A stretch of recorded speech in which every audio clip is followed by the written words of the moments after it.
All right, peace and blessings, everyone. It's Monday, December the 17th, the year 2018, and many of you guys in the audience know that we advocate for a prisoner, David Hinkson. And David Hinkson has a lot of aspects to his life as a man. Quite an interesting story from an innocence perspective, and I encourage everybody to watch a movie called Cesspool of Judicial Corruption that was put together by David's father. There's also a book of the same name that we've got uploaded to Year of Jubilee. Jubilee is spelled with one E, just like it is in the King James Bible, yearofjubilee.com/Hinkson, I believe. And I encourage everybody to learn about the innocence of David Hinkson. But not only is he an innocent man in prison, and he's been there 15 years on a 43-year sentence because of the testimony of a child molester. And the reason I can say that with confidence is that we have an affidavit, a sworn affidavit, by Elvin Joe Swisher's own daughter. And Elvin Joe Swisher is also a valor thief. And that's also not a slanderous statement because we can prove that as well. But it's safe to say that David Hinkson has sat in prison 15 years as an innocent man because of this child molester, valor thief named Elvin Joe Swisher. So I encourage everybody to check that out. But many of you that keep up with the story of David Hinkson know that he claims to have built designed a Galt generator that will change the world. And 9 months ago, we were honored to interview a man named Jeremiah who gave us an interview, who has actually been working on that design and invention as well as others. And he works with a man named Dr. Guy. And we're honored to have Jeremiah on the phone today. And I've made up some questions, Jeremiah, that I would like to ask you. And I want to welcome you to the program today. And I want to thank you for your work, and because as far as I know, there's nobody else that is doing this regarding David's designs. But I want to welcome you to the program and thank you for joining us and giving us an update and sharing some of your time. Absolutely, and thank you right back for sharing, for giving me your time to help me with the project. Amen, amen. Well, there are some of us that do realize that David is authentic and sincere, and we know that he's innocent. And when he talks, he has sent me some drawings, Jeremiah, and I think you have. I think you have them, obviously, because you have, built the prototype. But it is amazing what David has done just with hand and paper from a prison cell. Most people would require a computer to develop these sorts of drawings. It's just absolutely amazing. One other thing I want to bring up for the audience, Jeremiah, before we get into this interview, is literally just a few hours before this call right now, tonight, on Monday, December the 17th, I got a letter from the Bureau of Prisons Core Links email system that says David Hinkson's Core Links has been, and it uses the word temporarily, taken away. Now, temporarily can be anywhere from 1 day to 1 year, and it's always a kind of a horrifying thing for me to see that message. I've never seen it with David, but I've seen it with other prisoners, and I don't know if it means they're moving him or he's being punished, because they can make up any reason they want to. And so I know that the last conversation I had with David earlier today, I had told David over the prison phone line, and of course we know that all of his phone calls are recorded, that we were going to do this interview. And so I'm concerned that the powers that be, the establishment that has authority over the Bureau of Prisons, knows that I was going to interview you. Now, I could be a little paranoid. I don't know. Hopefully all of this will be over tomorrow and we'll have reaffirmed or reestablished communications with David. But I got to tell you, Jeremiah, I was a little shocked and disturbed to see that message. And we'll just have to. And I think it's obvious why we got it. Yeah. Yep, I do too. I think that it is obvious. I'm being paranoid too. I think they obviously want to silence David Hinkson and you and Dr. Guy for the work that you are doing. But we're going to continue on, and we're not going to be intimidated or silenced. And these people simply, they will not be successful at silencing us whatsoever. But Jeremiah, I do have some questions for you, and thank you for joining us tonight. Is there anything you want to say as an opening introduction that I might have missed? I know that you work very closely with Dr. Guy, and you are very instrumental in the work to build David's inventions. There's nobody else out here that has even come close to building the prototype that you have built. And so I want to thank you for that. But is there anything you want to say as an introduction that I might have missed before we get into the question and answer session? Well, you did pretty good on the questions there. I just want to mention one thing. David, his brilliant ideas. If he could only test a couple things in real, not just in his head, because he's an extremely gifted visual, so he can kind of see things happening in his head. Yes. No, yeah, amen. And he's often talked about, you kind of faded out there, and I didn't know if we're having phone troubles, which that wouldn't surprise me either, Jeremiah. But David has often talked about if he gets out of prison, he's a very ambitious man, and he would spend all his time in the laboratory. Of course, he cannot do that being locked up in a prison cell. That's true, and I'd want to work right alongside him, and I don't want to do anything more in life than to spend 15 things coming up with new things. Amen. Amen. So, yeah. Well, thank God there's engineers. That we do need engineers in the world, and I recognize that you've got that engineering mindset. So, well, Jeremiah, I'm going to jump right into the questions, and I got to ask you, how did you come to know about David and his work? I might have asked you this 9 months ago, but it's probably a good refresher for those who are just joining us. Well, I first met Guy, and Guy introduced me to David. I was coming to install a hydronic system with my dad in the building. We call it the laboratory now. The hydronic system heats the floor, and he's had the plumbers look at it before. Nobody could figure it out because it was, of course, it was a very unique design in this place. So we came down there, took that up for him, and we were in the power room, and he had a big inductor with coils on it. It was basically a transformer, and I was extremely intrigued by what I saw, and I literally, after that point, after I heard about the Galt generator, I have been here ever since. And Guy's been supporting the project and supporting everything ever since then.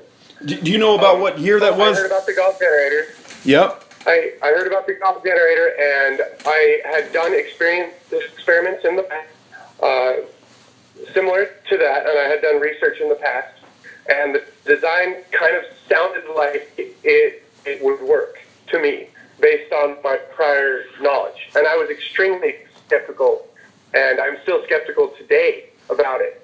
But the one thing that he told me that made me want to make it was that it did reverse lens lock. It doesn't get harder energy when you rotate the shaft. We, as you know, we spent a whole lot of money building the Galt prototype because we didn't have, or first of all, I want to say that when you pay somebody to do all the work that we paid someone to do at the beginning, it gets expensive. And when you're prototyping and you have to change something, if you don't have the resources in front of you to change it right away, you have to go and you have to set up an appointment and talk to the people who are building it, and you have to explain it to them, and it becomes an expensive, long process that just takes forever. So basically now we have a CNC machine. Somebody was extremely generous and donated a CNC machine.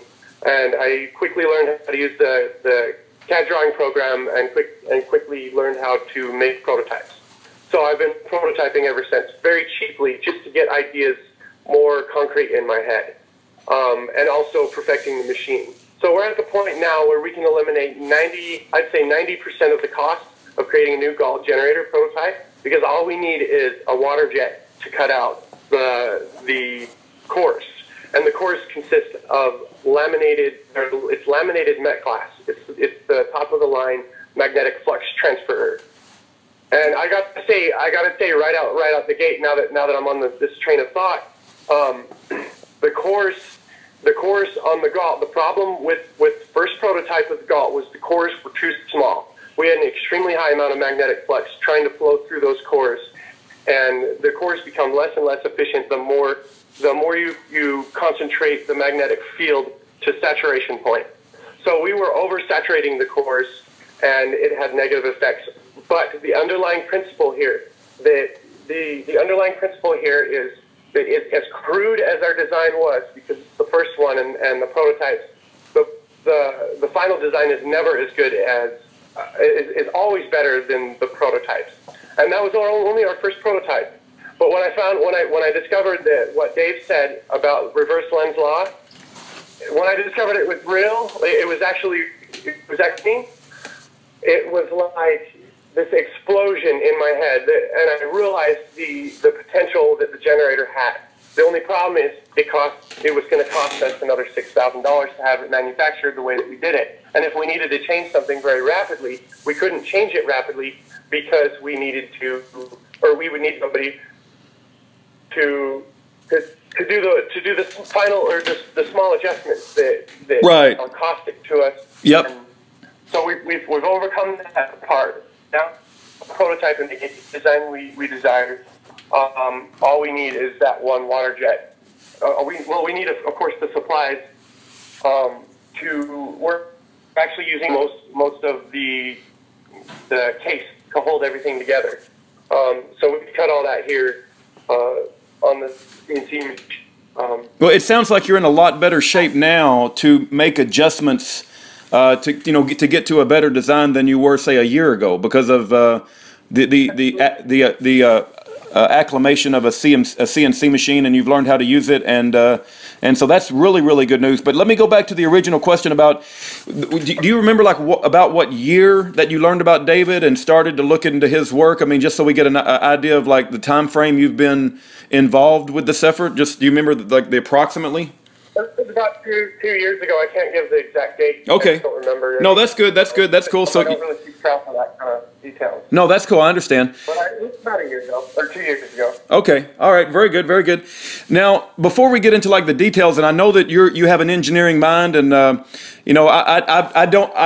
did not spend my life in electrical engineering, although I did get an electrical engineering degree, so I kind of know the lingo, and I understand how engineers' minds work. They're very it's either pass or fail, because you can't fake engineering. It's either going to do what you design it to do, or it's not, and there's no fudging, right? It either works or it does not work. So I have a lot of respect for the engineering field and engineers like yourself. But before we get into the details of sharing, the details of the inventions that you're working on, I want to get into this conversation about the challenges that you and Dr. Guy have faced.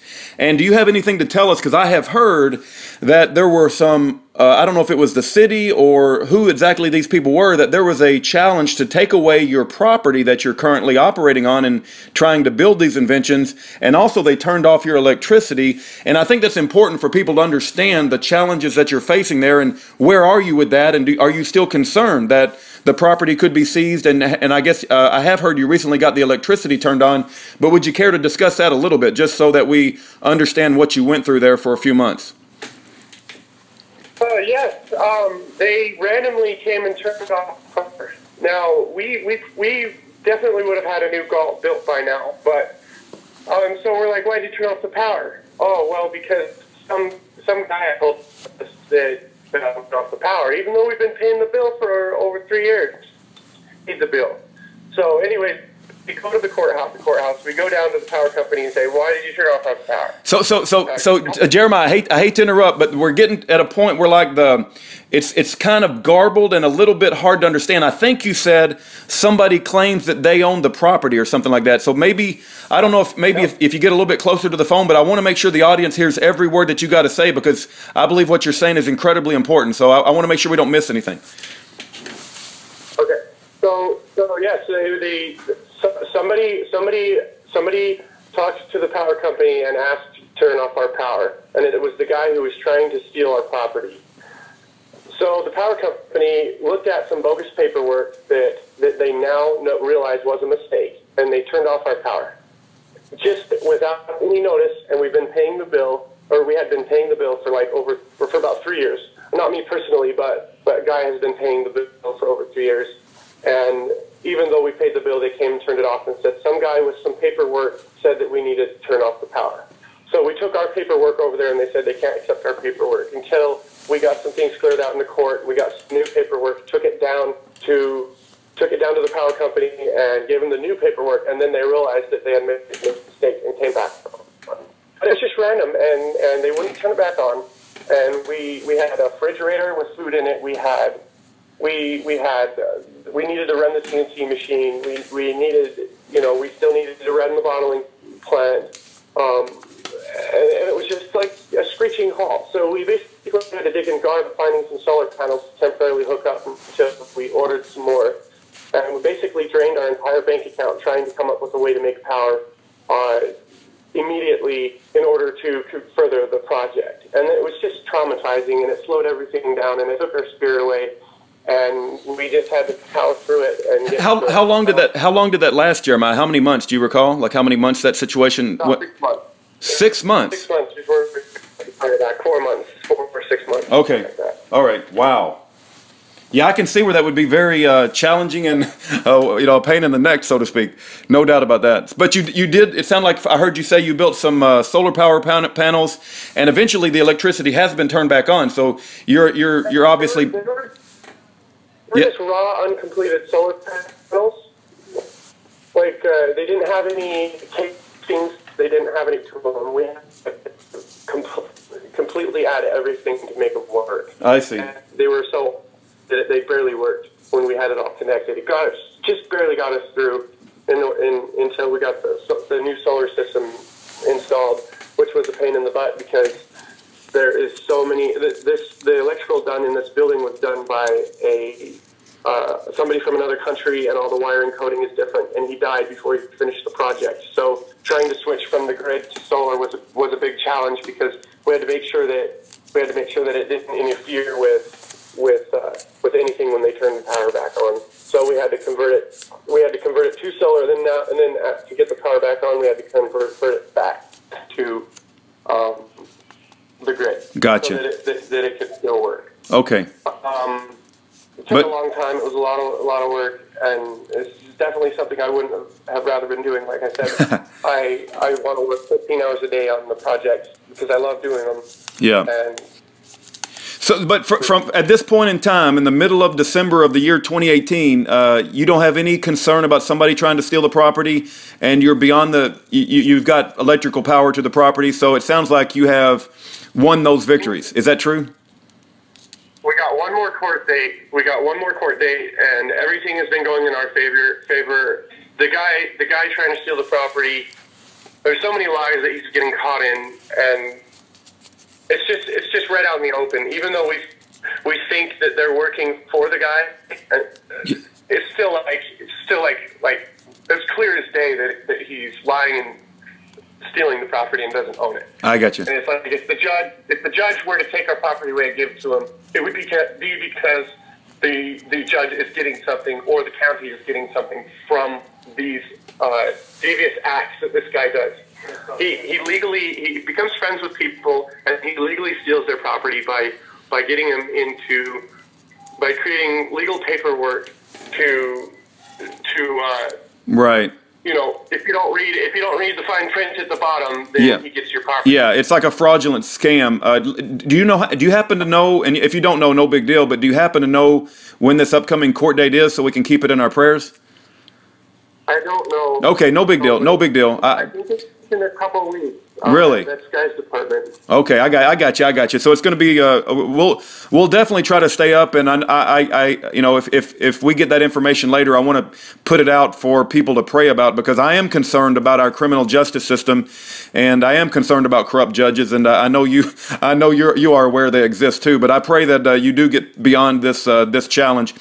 Let me go on to the next question I have, Jeremiah. And I wanted to share that Dr. Guy once told me that David's mind works at the speed of light, but you guys have to work at the speed of reality. And that really resonated with me because you guys are where the rubber hits the road. Things really happen, and you guys have to work through these challenges of people trying to steal the property, the electricity being turned off. You have to order the parts. You have to, make the design actually work.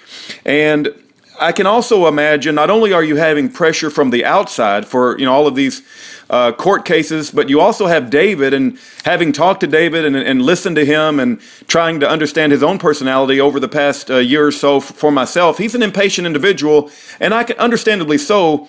Being locked up in prison for 15 years would make anybody impatient. So he always is wanting things to be done yesterday, but you guys have to deal with the reality of the real world, and so I have a great appreciation for that. And you know what the deal is there? The deal is he was very wealthy when he was out of prison. Yeah. And he was able to afford what he needed when he needed it, and that's why he was able to run the speed of light. Yeah. And because of our financial situation, we cannot move that fast. I mean, as fast as he would like, especially pertaining to the Galt, because we don't have the money to cut the course out for the Galt. And it's like sacrificing, and what I'm doing is I'm sacrificing everything in my life. Yeah. The money that maybe go out on a date, the money to eat properly, the money. I'm sacrificing that to spend my time doing something I love and creating.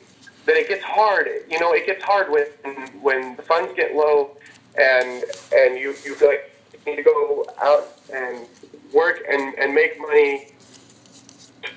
In order for projects, it makes the projects go hundreds of times. You know what I mean? And just stress in the first place makes it. Wow. Yeah, I think that's a very astute observation that you just shared. That David is used to being. He was a very wealthy businessman, very successful, right? Everything he did, not everything. I mean, I know that he had challenges in his life, but at the later part, when they targeted him, he had a successful business, and he can make things happen very quickly. So it makes complete sense. The factory being firebombed, you guys having to deal with all these challenges. There's money issues.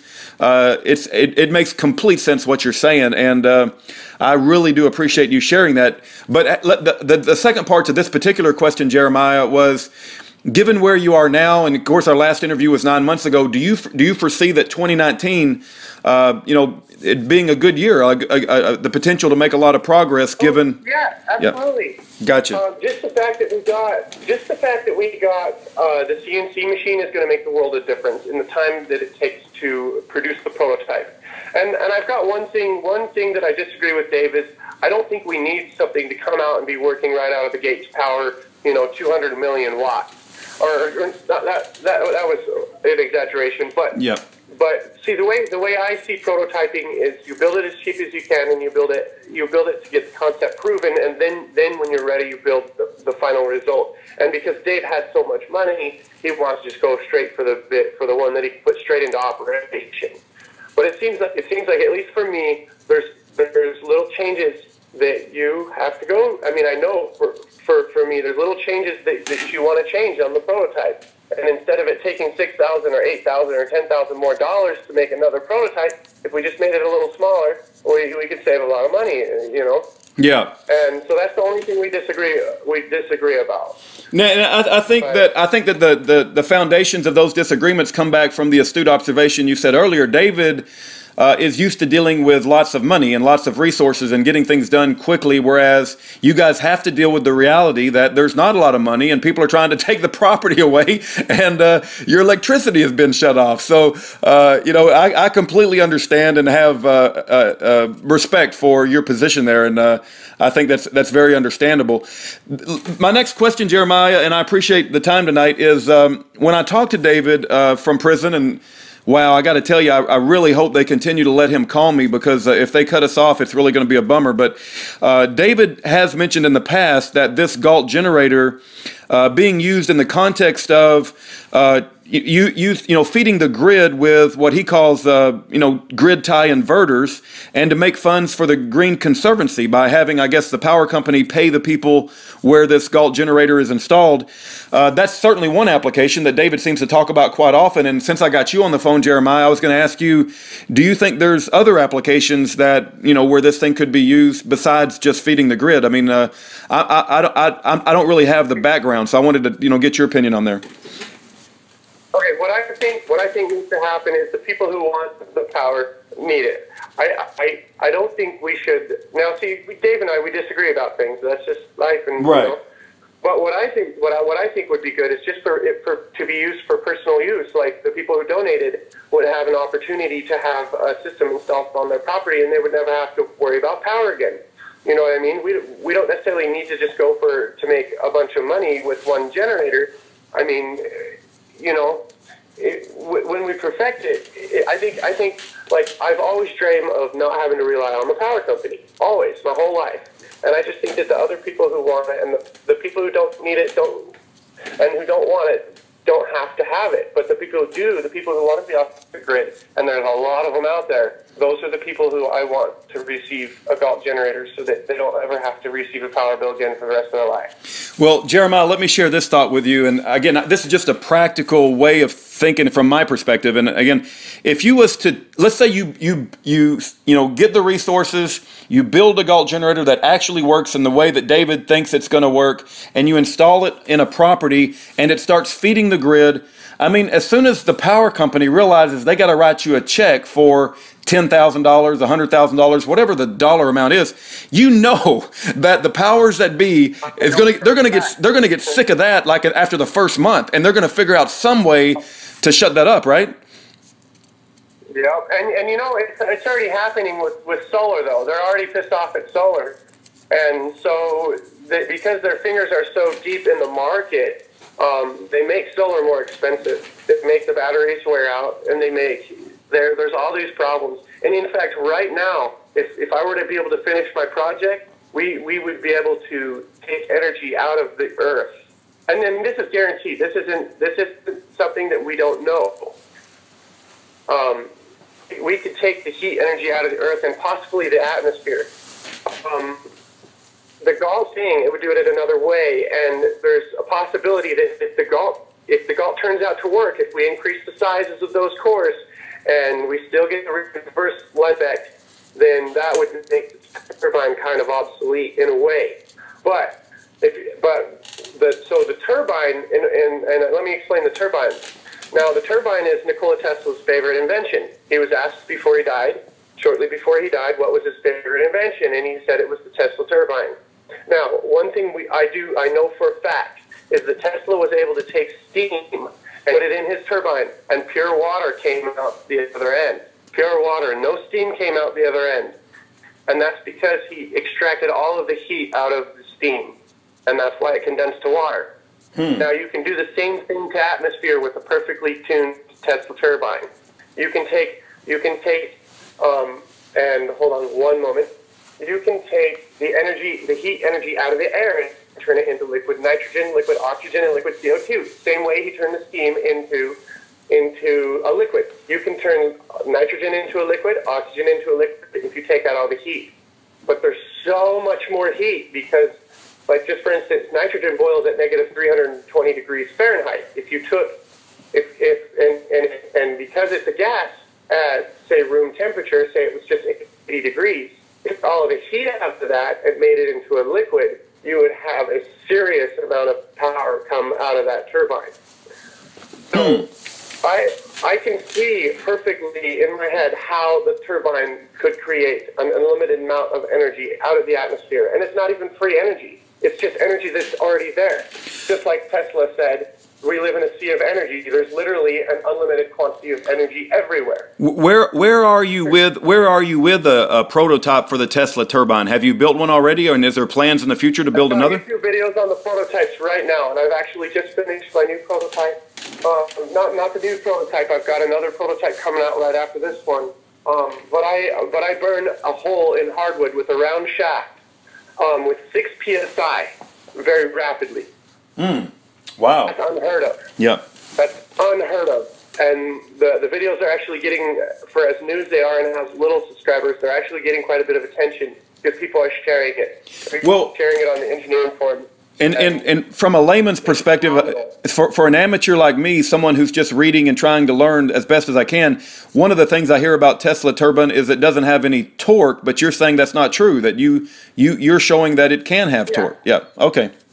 Exactly, and I actually put that in the beginning of the video. I say some scientists say that...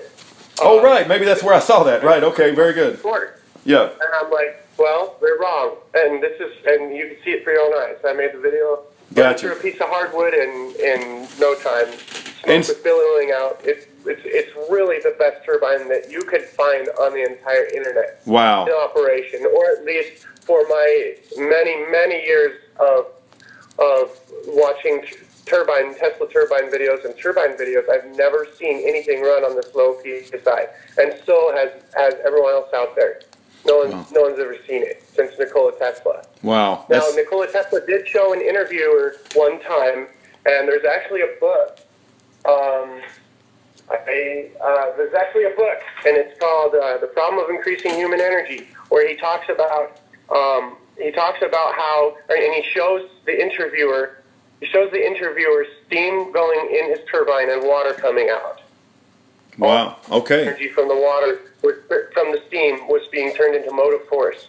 And whenever you take the gas and you put onto an object, it creates and cools the liquid and the object. So very cool. Well, I'm gonna encourage everyone that's listening to go find that, and we'll get to the YouTube channels at some point in the interview where people can go watch that video of the prototype of the Tesla turbine that you have built and demonstrated. But I'm gonna change course on here a little bit, Jeremiah, and I'm gonna share with you that maybe a couple of weeks ago I was sitting at lunch with a guy who specializes in like the air conditioning business. He's also an engineer, very mechanically inclined, and I was telling him about David Hinkson and the fact that he had built a Galt generator that I believe could change the world. And his question back to me, Jeremiah, was, what principles upon does it work? And it's like I felt kind of stupid because I didn't know exactly how to answer the question, and I almost wish I could have invited you to lunch with me that day. But when the engineering types, right, when they come and they hear about what you're doing with the Galt generator, how would you answer that question? What principles does the Galt motor work, and what benefits can it give to humanity that does not already exist in the existing generators and motors that we have? How would you answer that question? Well, let me start with explaining that this reverse Lenz's law effect isn't something new. I've seen people on YouTube create this effect before, but it's at such a small amount that you can barely even tell it's happening. And the Galt generator right off the bat blew all of those out of the water. And if you are an engineer, or if you're somebody with a scientific background, you know that when you take energy out of a generator, especially if you dead short it, which means connecting the coils ends straight together, that generator should stop immediately, and it should become extremely hard to rotate the shaft. And you can clearly see in the Galt video when I short those coils out and the Galt's RPM goes up, you can clearly see that there's something phenomenal happening there. Hey, Jeremiah, let me interrupt you. So from a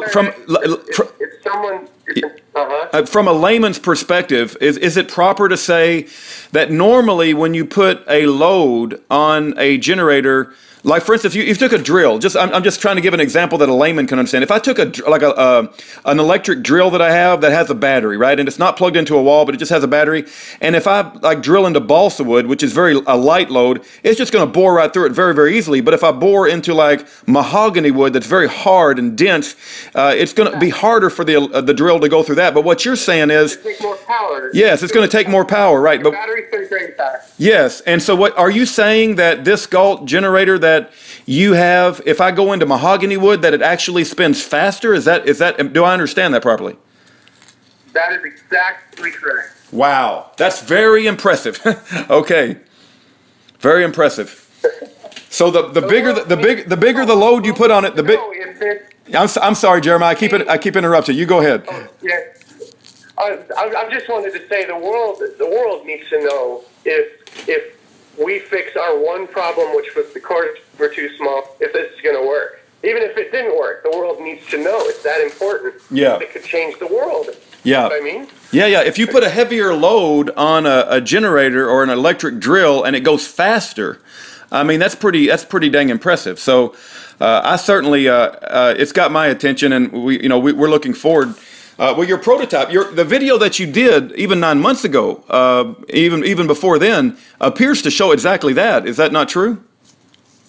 It is true, and I'm sorry, we never got as much video that we needed from it, because the shaft was made in 3 sections. It shouldn't have been made in 3 sections. That was another small detail that we needed to do, or that we needed to fix. And so, in order to continue using it, we needed a lot more work to do. Well, why don't we just build a new one so that we can get everything just right, rather than trying to fix a problem that we could have avoided if we had just made one small. So it's a big hunk of metal that's sitting around that needs to be fixed. It wouldn't be practical expense-wise to try and fix it, because we can make a perfect one. You know what I mean? We can make one the way it's supposed to be designed. Try and finagle. Yep. I don't know the right term. I got you. I'm gonna go off the normal questions that I had written down to ask you, Jeremiah. But that motor that we see in that video, that YouTube video, how much does that weigh? Do you know approximately? Does it weigh a whole lot? It weighs about 100 pounds. 100 pounds. That's incredible. 100 pounds. All right. That's a lot of material there. Well, very good. Okay. The next question I got for you, Jeremiah, is as far as like websites and resources people can go to get more information. Is there anything, like, for instance, people are listening to you and me talk, right? But they're going to want to know more to check into this for themselves. Where would you recommend that people go? Okay. So basically, you know how we have YouTube videos, and we were kind of consistently making them. I would like to have a team of people so that I could have gotten more videos out. But basically what happened was, when the power turned off, everything stopped. We didn't have time to make videos, and we didn't have time to make updates, and we weren't even building anything new. So it was just something that we had to put aside for a little while, Yep. No, that makes complete sense. But do you have any websites, or give us the name of your YouTube channel where people can find the videos that you do have? It's iEnergy Supply, and unfortunately the one utilized for selling minerals. But if you go to and you type in I-energy-supply, my channel will be the first thing that pops up. And if you hit the notification bell on the channel, you'll receive new updates. And we will be posting more updates now that we've got a little more time to work on the project. Okay. Now that we've got our power back. All right, and I'm gonna repeat that because I'm a little concerned that it came through a little bit garbled. I want everybody to be very clear on where to find this. So if they go to YouTube and they type in the search bar for YouTube, I-energy-supply. It's the very first one. Looks like it has like a lightning, a photo with lightning. So one of those things where like electrostatic energy is coming out from a orb or something like that. So we encourage everybody to go to that YouTube channel, subscribe to it, and keep updated on your latest video updates. Any other? Yep. I've also got an email address. Okay. Yes. Give us your email address. Our email address is iEnergySupply@gmail.com. iEnergySupply@gmail.com. Got it. And I'm sure to answer those questions on there too. No, very good. I hope you don't get inundated with thousands, but if it's just dozens, I know you can handle it. And we want to encourage people to reach out and to ask questions and to check out any questions that they have. So I know you guys have been incredibly transparent, and I appreciate that. So yeah, you've given us an email address. You've given us a website. One of the other questions I had, Jeremiah, was when I'm talking to David on the phone, and he just recently brought this up, maybe in December.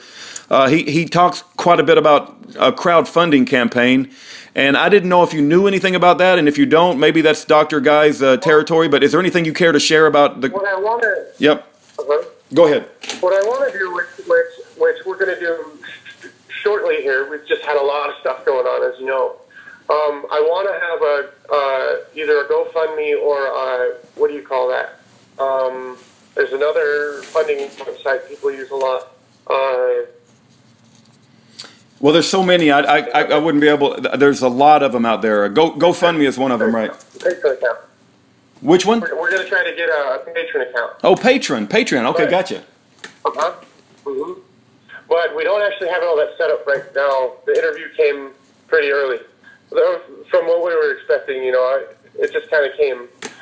So if somebody would like to donate some money to help us, we do have orders at ienergysupply.com for PayPal, and that would be basically the only way to give us donations at the moment.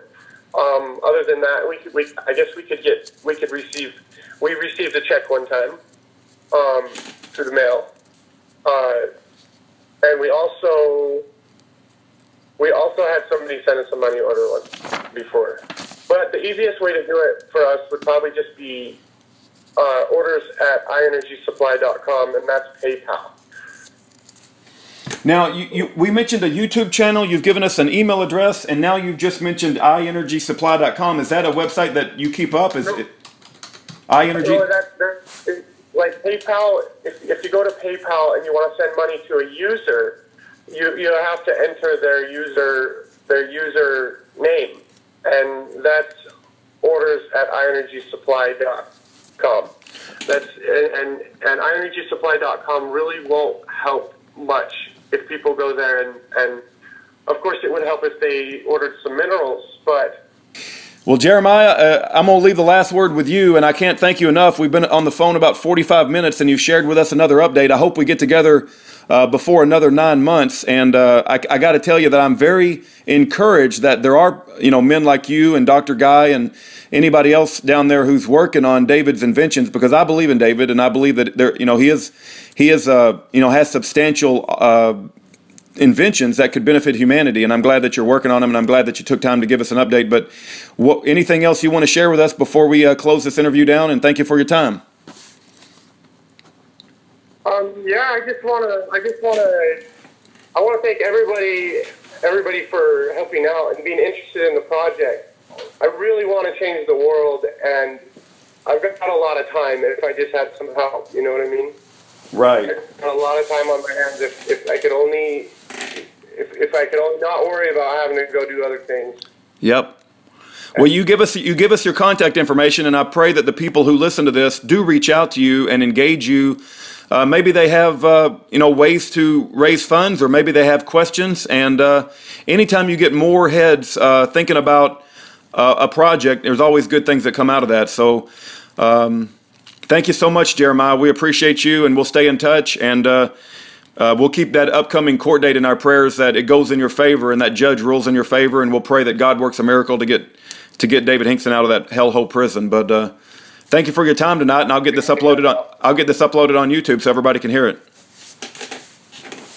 All right. Well, God bless everybody. Okay. God bless you, Jeremiah. Have a good night.